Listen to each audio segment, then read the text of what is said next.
Yo, salut à tous, c'est Locan et bienvenue dans cette vidéo puisqu'aujourd'hui on va déballer un MacBook Air M1 avec le processeur Apple M1. Je suis super impatient de faire ce déballage et de jouer avec cette première machine.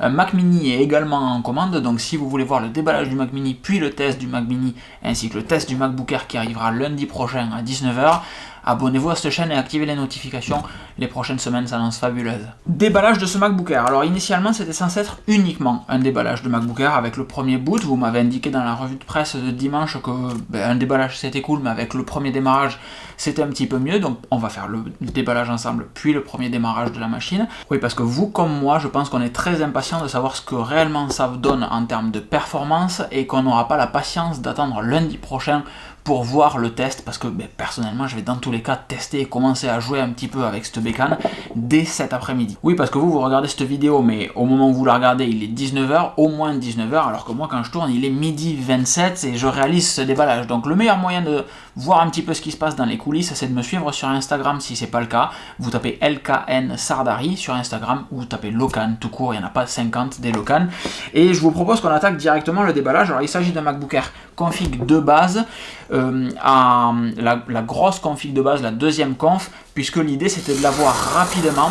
Si cette machine est suffisamment performante, et bien je prendrai le même, mais avec 16 Go de RAM, ainsi que le Mac Mini, pardon, avec 16 Go de RAM lui aussi, et 2 Tera de SSD. On est donc dans un déballage relativement classique. J'ai le retour d'écran derrière, l'image est incroyable, et toujours pareil, ce petit carton là, clac, qui vous permet de venir accéder plus facilement au MacBook Air. Premier déballage en vrai de ce MacBook Air, puisque avec un processeur M1, à quoi ça ressemble? Voilà les specs qu'il y a dans cette machine. Si j'arrête de bouger, c'est donc un MacBook Air avec 512 Go de SSD, 8 Go de RAM et le processeur M1. Donc c'est les seules variables qu'on a dessus, c'est la quantité de RAM et la taille du SSD. C'est pas si, voilà, on a le petit plastique ici qui vous permet, donc j'ai toujours mon couteau qui est pas loin pour réaliser un déballage, mais on a le petit plastique ici qui permet tout simplement de venir ouvrir. Je trouve ça moins sexy parce qu'en réalité le plastique il a, vous voyez, il y a cette petite démarcation en fait, et je trouve pas ça joli en fait. Je trouve ça plus sympa de l'ouvrir proprement là, etc. Bon, on le fait un petit peu bourrin, hein, c'est un petit peu l'idée aussi de la journée. Et je vais ouvrir comme ça, pardon, c'est dans ce sens-là. Alors vous le savez, je vous l'ai dit au moment du déballage de l'iPhone 12 Pro Max qui est ici. Si vous avez loupé le test de l'iPhone 12 Pro Max, mes premières impressions, je vous mets la vidéo juste ici, il vous suffit de cliquer dessus. La vidéo est sortie hier en même temps. Le carton est très épais, très résistant, comme vous le voyez, on a vraiment ce petit carton qui s'ouvre petit à petit. Je force là en vrai. Hop. À l'intérieur, il n'y a rien, c'est tout vide, pas de surprise. Ici, on a le MacBook Air, alors qui est censé être, je la trouve lourde cette machine. Alors je sais pas ce qui se passe ces derniers temps, je trouve toutes les machines lourdes. L'iPhone 12 Pro Max c'était le même cas. J'ai déballé en début d'année, parce que je comptais réellement le garder, le MacBook Air Intel au moment du redesign en début d'année. Puis je l'ai renvoyé à Apple pour prendre en fait un MacBook Pro 16 pouces, celui contre lequel je vais comparer ce MacBook Air aujourd'hui. Je me souviens pas s'il était aussi lourd, mais en fait moi j'aime bien quand c'est un petit peu massif, comme ça donne une sensation de poids qui est très cool, une sensation de qualité. Qu'est-ce qu'on a ensuite? On a les petits papiers avec, ça pareil, je vous les ouvre jamais. Ça aurait été bien que là quand on tire en fait ça vienne me permettre d'accéder plus facilement à tout ça. Hop, on n'a rien ici, un petit retour, je sais pas si vous le voyez. Clac, on pourrait se dire qu'en fait il y a quelque chose dedans, c'est faux. On a le manuel du MacBook Air, je vais mettre là, clac, en différentes langues je suppose, et on a les petits autocollants qui ont bavé, qui sont des... Ah non, c'est de l'humidité. C'est juste de l'humidité de mes petites mains à moi, je suppose. Ensuite dessous, on a le chargeur Apple, c'est un chargeur de 30 watts je suppose, chargeur USB-C 30 watts. Alors, pareil, j'utilise un chargeur Anker Natom PD1, je vous mets le lien de ma vidéo de test de ce chargeur ici, et je vous mets le lien dans la description vers ce chargeur sur Amazon. Ça vaut 30 balles, et en fait il est nettement plus compact que celui-ci. Au lieu de vous en parler, autant vous le montrer. Le chargeur d'Apple, le chargeur Anker, comme vous voyez, la différence de taille, elle est quand même importante, clac, c'est-à-dire que dans le châssis du chargeur Apple, on rentre presque, voire même en entier, le chargeur Anker qui fait 30 watts lui aussi. Je vous montre les caractéristiques si vous voulez les voir. C'est le PowerPort Atom PD1 Et en fait, c'est le chargeur que j'ai tout le temps dans mon sac. Je voulais vous faire un article à un moment, le chargeur que tout le monde devrait avoir dans son sac, c'est celui-là. 30 watts en USB-C, donc ensuite j'ai un câble USB-C vers Lightning pour recharger mon iPhone. C'est pas le sujet de cette vidéo, j'en suis parfaitement conscient. Mais avec un seul chargeur, ben, vous pouvez charger toutes vos machines et ça c'est super cool. Donc bref, le chargeur Apple et un câble USB-C vers USB-C. Le câble toujours aussi pourri d'Apple, il est neuf, mais même en le touchant, on sent que ça accroche. Je sais pas pourquoi ils s'obstinent à faire ça. Je n'aime pas ces câbles. Sur des machines comme ça, je ne comprends pas qu'on n'ait pas des câbles tressés, des câbles un peu qualitatifs, comme fait Anker par exemple, comme font d'autres marques, etc. Je ne comprends pas qu'Apple ne le fasse pas. Ici, on vient ouvrir. Alors moi, je suis un petit peu maniaque, donc là, vous m'excusez, je fais certains déballages pour vous, mais j'ouvre un petit peu ici, et ensuite, je viens lever ça uniquement ça. Comme ça, je peux sortir mon ordinateur. Hop, de sa housse, et quand je revends mon ordinateur, alors celui-là va retourner chez Apple après avoir fait ce test pour vous, mais tout simplement pour revendre mon ordinateur, je le déballe comme ceci. Là, chose que je n'aime pas, c'est que dès qu'on l'ouvre, hop, ça pourrait être une super miniature de vidéo. Dès qu'on l'ouvre, le MacBook Air va s'allumer. Alors normalement, il y a le petit papier dedans. L'ouverture est dure. Putain, l'ouverture est super dure. Voilà. Hop, on défait ici.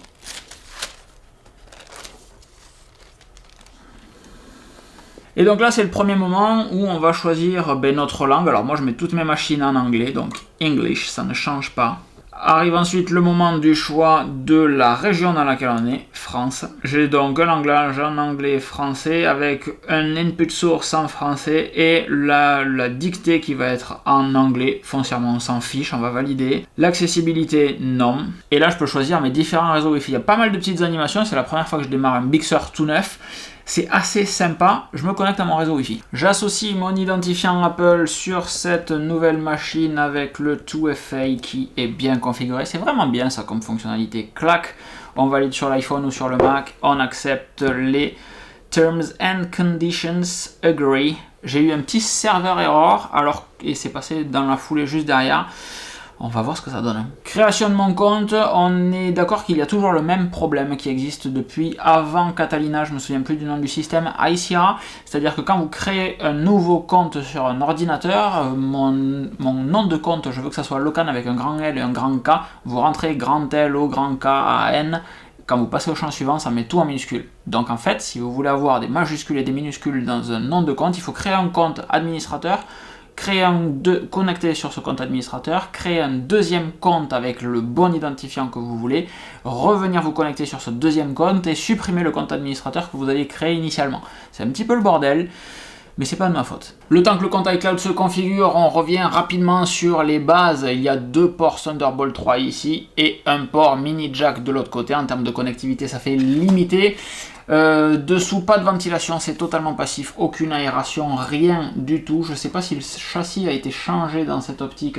J'ai l'impression que c'est un petit peu plus ajusté, mais je ne suis pas forcément sûr. Vous avez déjà essayé de configurer un capteur d'empreinte sur un ordinateur Windows? Choose your look! Je veux que ce soit automatique. Quand il fait jour, c'est en blanc. Quand il fait nuit, c'est en noir. True Tone Display, ça, c'est fabuleux. Est-ce que vous allez voir une différence? Oui, voilà. Quand il n'y a pas True Tone Display, l'écran est bleu tout le temps, pour rien. Continue setting up your Mac. La première des choses à faire pour moi, ça va être d'aller dans les réglages d'écran, de passer en scaled et de lui demander davantage d'espace parce que sinon c'est vraiment trop gros, on n'y voit rien. La deuxième chose consistera à baisser le son, effectivement, et la troisième chose consistera à mettre le dock, hop, on va masquer ça, clac, consistera à mettre le dock à gauche pour avoir plus de place en fait. Le MacBook Air arrive, je sais pas, j'allais vous le montrer, mais en fait j'ai loupé mon plan précédent. Le MacBook Air arrive avec macOS Big Sur 11.0, alors que vous avez tous, moi également, macOS Big Sur 11.0.1. Pourquoi? Parce que la première mise à jour de macOS Big Sur n'a pas été la 11.0, mais la 11.0.1. Il n'y a que les nouvelles machines qui arrivent avec macOS Big Sur 11.0, c'est le cas de celle-ci. Donc une des premières choses à faire est effectivement de mettre la mise à jour 11.0.1. Comme vous le voyez là, c'est un MacBook Air M1 2020, fini les late 2020, tout ça. C'est un MacBook Air M1 2020, 8 Go de RAM, On est en 11.0 et je fais derrière la mise à jour 11.0.1. On va faire un autre petit test. Je vais aller télécharger Handbrake. Si vous ne connaissez pas ce logiciel, c'est super intéressant pour encoder, convertir, etc. Transcoder plus exactement des fichiers vidéo par exemple. Et je suis à peu près certain que Handbrake n'est pas une application universelle, c'est-à-dire qu'elle ne tourne pas sur un Mac équipé d'une puce Apple M1. Donc mon idée, c'est de voir si ça lance Rosetta et sous combien de temps ça lance Rosetta et quel est le niveau de performance d'un MacBook Air avec Handbrake qui exécute Rosetta, enfin Rosetta qui exécute Handbrake pour tester. Tu te calmes s'il te plaît, pour tester la vitesse d'encodage et la chauffe aussi de ce MacBook Air, puisque là on est en train de faire une mise à jour système et c'est parfaitement froid dessous, il n'y a aucune dissipation thermique qui s'est manifestée en fait d'un point de vue chaleur, puisque la dissipation thermique est totalement passive, le dissipateur est par ici, il se passe rien, c'est à peine un petit peu tiède. Je vais aller ouvrir Handbrake. Handbrake est donc là, je vous propose de faire ce premier petit test ensemble. On va, clac, et on ouvre Handbrake. Alors, c'est ma faute, je suis une buse, parce que quand vous voulez ouvrir Handbrake ou logiciel équivalent pour la première fois, vous avez un petit pop-up qui apparaît, et qui apparaissait dans mon cas, derrière, j'ouvre Handbrake, petit pop-up qui était dans mon cas encore une fois derrière, qui vous dit « Hey, pour ouvrir Handbrake, il vous faut Rosetta. Est-ce que vous voulez installer Rosetta maintenant ?» Oui, installez Rosetta, sinon vous ne pourrez pas faire tourner d'applications qui sont prévues pour du Intel. Donc on installe Rosetta, il find l'update, il trouve l'update, on lui met un petit doigt et boum, l'installation de Rosetta s'effectue. Installed, done. Ensuite, Microsoft nous disait qu'il fallait attendre 20 secondes en général pour que Rosetta se lance et que pour qu'une application s'exécute. Donc on va cliquer sur Handbrake. Handbrake is an app downloaded from the internet. Oui, je veux l'ouvrir. On se croirait sur Windows Vista des fois. Donc là, ça saute et c'est censé sauter pendant 20 secondes. Donc rien d'inquiétant. On va passer ces 20 secondes ensemble si vous le voulez bien. C'est quand même allé relativement vite. Voilà, donc là, c'est ce qui va se passer très souvent pour vous si vous avez des applications qui ne sont pas mises à jour pour le processeur Apple M1. Pas d'inquiétude, Rosetta est là pour les faire tourner. Vous voyez, Handbrake est vraiment l'application qui va demander le plus de processeur de mon MacBook Air et l'application qui n'est pas développée pour le processeur M1.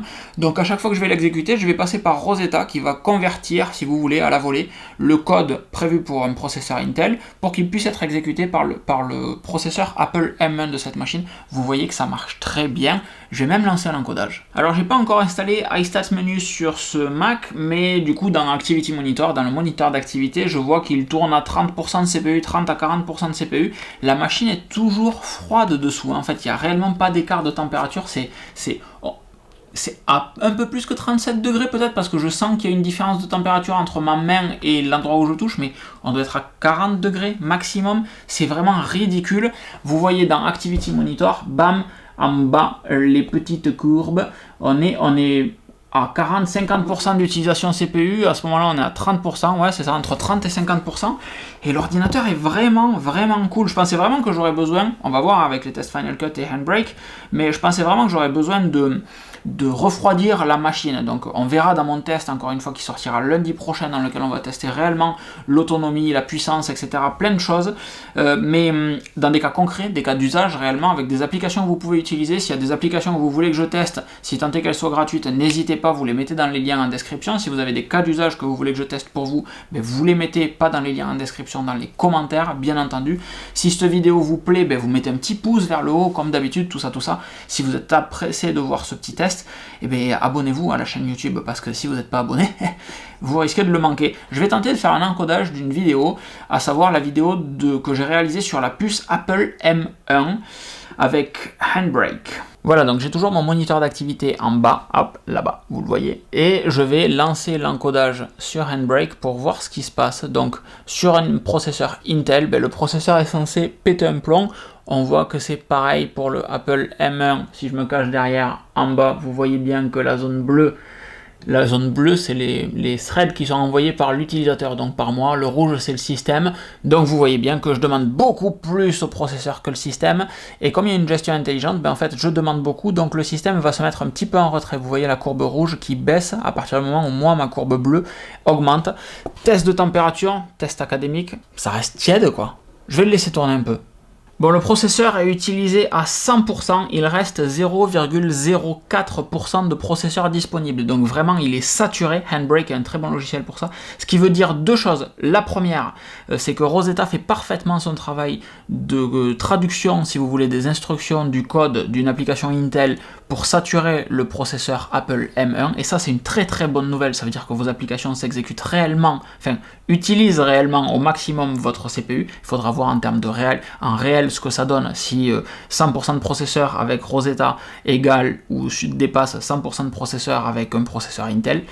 Et la deuxième chose, c'est que depuis tout à l'heure j'ai ma main dessous et qu'en fait par rapport à mon MacBook Pro 16 qui va chauffer de suite, ben lui est à peine un petit peu plus tiède que tout à l'heure, si tant est qu'un peu plus tiède veuille dire quelque chose. Mais c'est pas chaud. Et si vous vous souvenez bien, la problématique c'était le throttling du processeur, c'est-à-dire que quand le processeur va trop haut, chauffe trop, et bien en fait le processeur va baisser sa fréquence, ralentir un petit peu pour laisser le temps à la dissipation thermique d'enlever la chaleur accumulée dans le châssis, dans le processeur ou dans le châssis de l'ordinateur. Et c'est la vraie peur que j'ai avec ce MacBook Air que beaucoup de personnes ont, c'est encore un petit peu plus chaud mais c'est vraiment tiède, que beaucoup de personnes ont avec ce MacBook Air, c'est le fait qu'il chauffe tellement qu'en réalité le processeur soit toujours en dessous de sa valeur maximale. Et j'ai pas l'impression. Donc il faudra évidemment creuser un petit peu plus, faire davantage de tests. Le test dont je vous ai parlé en introduction est toujours d'actualité. Juste après, je vais exporter la vidéo avec le MacBook Pro et avec ce MacBook Air. On va voir dans les deux cas ce que ça donne en termes de performance, réellement là, en termes de température également, d'utilisation de ressources, machin, tout ça. Et le test prévu pour lundi prochain à 19h s'annonce très très très intéressant. J'arrête là, je vous souhaite une excellente fin de journée, je vous encourage fortement à vous abonner à cette chaîne parce qu'encore une fois, les prochains trucs vont être très très cool. Il y a ce MacBook Air, il y a les HomePod mini qui sont en cours de livraison, je voulais vous faire un One More Thing dans mon propre déballage, tant pis. Il y a le Mac mini qui arrive la semaine prochaine et en fait il y a vraiment des sujets très très intéressants. Je suis comme un gosse, je suis désolé, je suis super enthousiaste, je suis comme un gosse. Mettez des petits pouces, regardez le test de performance juste après, je vous fais des grosses bises et je vous dis à très vite. Ciao. Bon voilà, la vidéo est terminée, merci à tous de l'avoir regardée. Le temps d'export maintenant de la vidéo que vous venez de voir sur le MacBook Pro 16 pouces, gros i9, 64 Go de RAM, gros processeur graphique, le temps de référence est de 10 minutes 20. Il s'agit d'un export avec compresseur d'un fichier 4K à 30 images par seconde, 10 minutes 20.